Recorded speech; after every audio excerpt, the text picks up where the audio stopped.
kalian tidak akan mendapatkan surga hatta tunfiqu mimma tuhibbun, sehingga kalian menginfakkan sebagian dari harta yang kau mencintainya.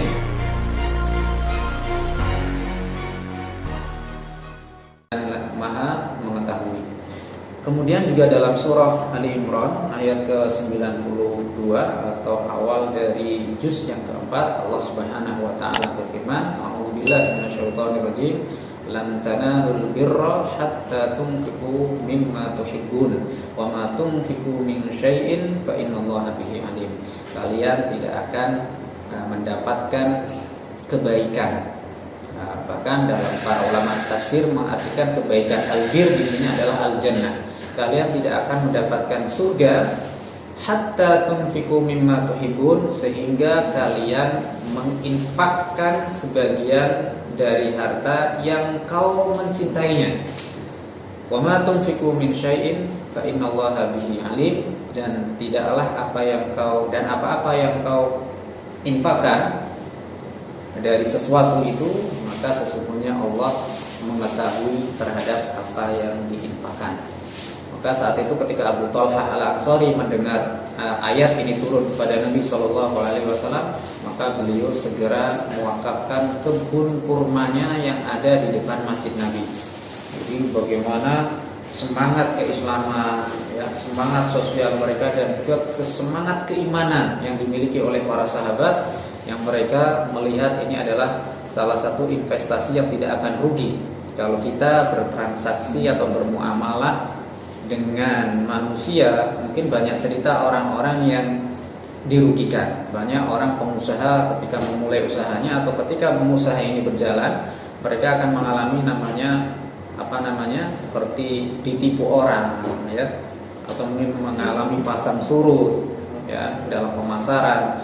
Tetapi ketika kita bertransaksi kepada Allah, maka niscaya Allah tidak akan mengelabui bisnis kita. Dan bisnis terhadap Allah itu salah satunya adalah dengan mewakafkan sebagian harta kita di jalan Allah Subhanahu wa taala. Kaum muslimin dan muslimat dimanapun Anda berada, yang semuanya dimuliakan oleh Allah Subhanahu wa taala, bagaimana pendapat atau pandangan ulama tentang wakaf uang ini? Ya, hukum wakaf uang telah lama menjadi perhatian para ahli hukum.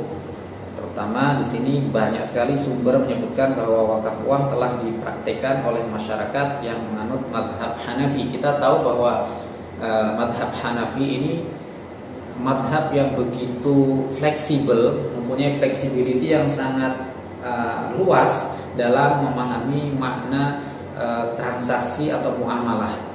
Bahkan mewakafkan artinya kepada kafir dhimmi pun menurut Abu Hanifah itu pun boleh, karena ini sifatnya adalah sosial dan tidak memandang harus kepada kaum muslimin saja. Bahkan Imam Abu Hanifah ini berpendapat bahwa semua harta yang dihasilkan atau buah-buahan yang dikeluar dari bumi ini ada zakatnya sesuai keumuman. Dalam sebuah ayat Allah Subhanahu wa taala berfirman, ya ayyuhalladzina amanu anfiqu mimma razaqnakum wa mimma akhrajna lakum minal ardh. Jadi infakkanlah apa yang kami rezekikan kepada kamu dan apa yang kami keluarkan dari bumi. Artinya seluruh hasil tanaman, buah-buahan, kalau itu sampai pada nisab menurut Imam Abu Hanifah, maka itu wajib untuk dizakatkan. Meskipun di dalam hadis artinya tidak akan kita jumpai bagaimana zakat ini berkaitan dengan barang-barang tertentu saja, tidak semua global. Seperti yang jadi permasalahan di era kontemporer semacam ini, bagaimana padi atau beras ini akan mendapatkan zakat, artinya dia akan terkena zakat kalau sudah mencapai nisab. Ya, kurang lebih sekitar hampir di sini 600 kg, ya, kurang lebih 600 kg, maka ada zakatnya. Nah, sebagaimana orang petani sawah ini, ya, petani padi ini, mereka mengelolanya sudah habis banyak. Kemudian kalau petani tembakau bagaimana? ya. Petani tembakau sekali mereka panen bisa ratusan juta bahkan sampai miliaran, dan mereka tidak mendapatkan zakat, ya.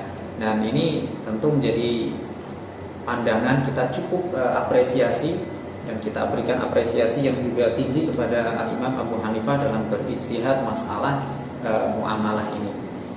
Dan di sini dijelaskan bahwa Imam Az-Zuhri yang wafat tahun 124 Hijriah berpendapat bahwa dinar dan dirham ini boleh diwakafkan. Dan saat itu beliau hidup di zaman Sayyiduna Umar bin Khattab pada kekhilafahan beliau. Yaitu caranya dijadikan sebagai modal usaha, kemudian menyalurkan keuntungannya sebagai wakaf. Kemudian Syekh Wahbah Az-Zuhaili, seorang ulama besar dari Suriah, membolehkan wakaf uang, ya, dalam kitabnya Al-Fiqhu wa Adillatuhu, fikih dan dalil-dalilnya, yaitu dengan dasar al-istihsan bil urfi. Jadi al-istihsan bil urfi ini adalah menganggap baik suatu kebiasaan masyarakat karena memang kebiasaan itu baik dan tidak melanggar syariat, ada kemaslahatan di dalamnya. Sebagaimana dalam hadis yang diriwayatkan oleh Abdullah bin Mas'ud radhiyallahu anhu, bahwa Rasulullah sallallahu alaihi wasallam bersabda, "Fama ra'al muslimuna hasanan fa huwa 'indallahi hasan, wa ma ra'auhu sayyi'an fa huwa 'indallahi sayyi'." Jadi apa-apa saja yang dilihat atau menurut kaum muslimin ini adalah baik, maka itu di sisi Allah juga baik. Dan apa yang mereka lihat, apa yang mereka ujarkan, apa yang mereka keluarkan ide mereka, apa yang menurut mereka ini tidak baik, maka itu pun di sisi Allah juga tidak baik. Jadi menurut apa yang sudah menjadi kesepakatan kaum muslimin, kalau itu baik, maka berarti itu baik di sisi Allah. Maka kalau tidak baik, maka di sisi Allah pun juga tidak baik. Maka ini yang dinamakan dengan al-istihsan. Kemudian jamaah sekalian rahimakumullah, menurut mazhab Hanafi, jadi uang ini harus dijadikan sebagai modal usaha dalam pengelolaan wakaf uang, baik itu dengan cara mudharabah, yaitu kemudian keuntungannya disedekahkan kepada pihak wakaf. Kemudian Ibnu Abidin, ya, mengemukakan, Ibnu Abidin ini juga ulama bermadhab Hanafi, bahwa menurut beliau wakaf uang ini yang dikatakan merupakan kebiasaan yang berlaku di masyarakat, adalah kebiasaan yang berlaku juga di saat itu di wilayah Romawi. Sedangkan di negeri lain wakaf uang bukan merupakan kebiasaan. Karena itu Ibnu Abidin berpendapat bahwa wakaf uang tidak boleh atau tidak sah. Jadi ada sebagian ulama dalam satu mazhab pun juga tidak sepakat dengan mayoritas mazhab mereka. Kemudian mazhab Syafi'i, ya, berpendapat bahwa wakaf uang itu tidak boleh. Bisa kita buka dalam kitab Al-Majmu' karya Imam An-Nawawi rahimahullah taala. Di situ beliau menurut mazhab Syafi'i, wakaf uang karena itu tidak boleh, karena dinar dan dirham itu akan lenyap ketika dibayarkan sehingga tidak ada lagi wujudnya. Ini menurut mazhab Syafi'i. Namun ada sebagian ulama juga yang bermazhab Syafi'i, bahwa seperti yang dikatakan oleh Imam Al-Mawardi, itu beliau mengatakan warawa Abu Thawr an Syafi'i jawaza waqfiha. Jadi Abu Thawr ini seorang ulama juga pernah meriwayatkan dari Al-Imam Asy-Syafi'i bahwa menurut beliau itu boleh wakaf dengannya, yaitu ini kembali kepada wakaf dinar dan dirham. Jadi ada satu pendapat riwayat dari Imam Asy-Syafi'i rahimahullah taala tentang bolehnya wakaf uang, yaitu wakaf dengan dinar dan dirham, atau dengan istilah kita sekarang ini adalah wakaf uang. Meskipun yang populer di mazhab Syafi'i ini adalah tidak membolehkan wakaf uang. Kemudian menurut mazhab Hambali, terutama Ibnu Taimiyah dalam kitab beliau Majmu' Al-Fatawa, juga di situ dijelaskan tentang bolehnya wakaf uang. Tapi Ibnu Qudamah, ya, dalam kitabnya Al-Mughni, ya, ada kitab di sini jadi referensi terbesar dalam mazhab Hambali, yaitu kitab yang bernama Al-Mughni karya dari Ibnu Qudamah. Itu menurut Ibnu Qudamah, mazhab Hambali tidak membolehkan. Tetapi pada ulama kontemporer seperti Ibnu Taimiyah ya, itu membolehkan tentang transaksi dari wakaf uang. Jadi jamaah sekalian rahimakumullah, intinya kalau kita lihat